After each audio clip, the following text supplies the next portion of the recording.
Di sini kita akan membahas bab 17 tentang uang dan bank. Bayangin kamu pengen banget nih beli ayam, tapi harus bawa beras. Pasti ribet banget kan ya? Untungnya kita hidup di zaman ada uang dan bank. Tapi gimana sih awalnya semua ini terbentuk? Nah, contoh transaksi pertukaran ayam dengan beras di awal tadi merupakan sistem barter, di mana jika kita ingin sesuatu, maka transaksinya dengan cara tukar-menukar. Tetapi sistem ini sudah tidak ada karena memiliki kelemahan, diantaranya yang pertama, sulit menemukan kehendak ganda yang selaras atau kedua pihak harus saling menginginkan barang satu sama lain.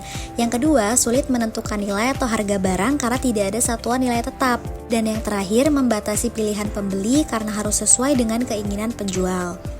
Contoh transaksi antara ayam dan beras di awal tadi itu merupakan salah satu kesulitan dikarenakan tidak memiliki nilai satuan yang tetap.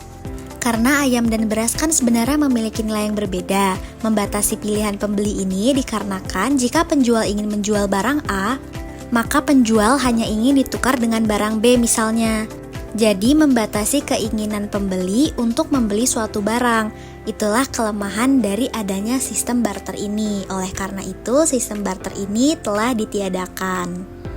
Selanjutnya, setelah ditiadakannya sistem barter, muncul perekonomian uang, di mana uang dijadikan sebagai alat tukar menggantikan sistem barter. Nah, uang ini memiliki beberapa keunggulan, di antaranya yang pertama mempermudah transaksi, menentukan harga barang secara jelas, dan mendorong perdagangan dan spesialisasi. Apa sih sebenarnya uang itu? Uang adalah segala sesuatu yang diterima masyarakat sebagai alat tukar dalam perdagangan. Selanjutnya, syarat-syarat uang yang baik. Poin nomor 1 artinya uang harus diakui dan dipercaya oleh semua orang. Poin nomor 2 artinya uang harus memiliki nilai yang relatif tetap dari waktu ke waktu. Poin nomor 3 artinya uang harus praktis dan tidak merepotkan ketika dibawa kemana-mana. Poin nomor 4 artinya uang bisa disimpan dalam jangka waktu tertentu. Poin nomor 5 artinya uang dibuat dari bahan yang kuat dan tidak mudah rusak serta anti air. Dan poin yang terakhir yaitu nomor 6 artinya uang tersedia dalam pecahan kecil dan besar, misalnya 5.000 sampai dengan 100.000. Kemudian ada fungsi uang. Yang pertama, fungsi asli, yaitu sebagai alat tukar. Misalkan kamu ingin membeli nasi goreng, kamu bisa membayarnya dengan uang, tidak perlu dengan barang seperti sistem barter. Yang kedua, sebagai satuan hitung. Misalkan harga buku 50.000, harga pensil 5.000. Dengan uang, kamu bisa ngebandingin dengan harga tersebut. Dan ada fungsi yang kedua, yaitu fungsi turunan. Sebagai alat penyimpanan kekayaan dan alat pembayaran masa depan. Kemudian ada sejarah perkembangan uang. Nah, yang pertama itu ada sistem barter, contohnya seperti gambar. Si A punya ayam dan si B punya beras, kemudian mereka saling tukar-menukar. Yang kedua ada uang barang, contohnya logam dan emas yang dijadikan sebagai alat pembayaran sebelum adanya uang kertas. Dan yang ketiga ada uang kertas, yang merupakan alat pembayaran sah yang terbuat dari bahan kertas khusus yang dikeluarkan dan dijamin oleh Bank Sentral seperti Bank Indonesia yang saat ini masih kita pakai untuk transaksi.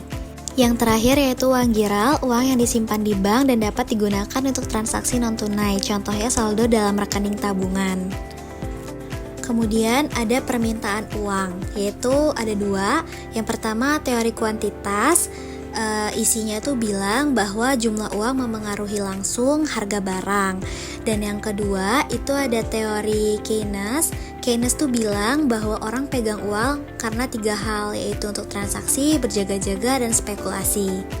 Apa sih bank itu? Jadi menurut Undang-Undang Nomor 10 Tahun 1998, bank adalah badan usaha yang menghimpun dana dari masyarakat dalam bentuk simpanan dan menyalurkannya kepada masyarakat dalam bentuk kredit.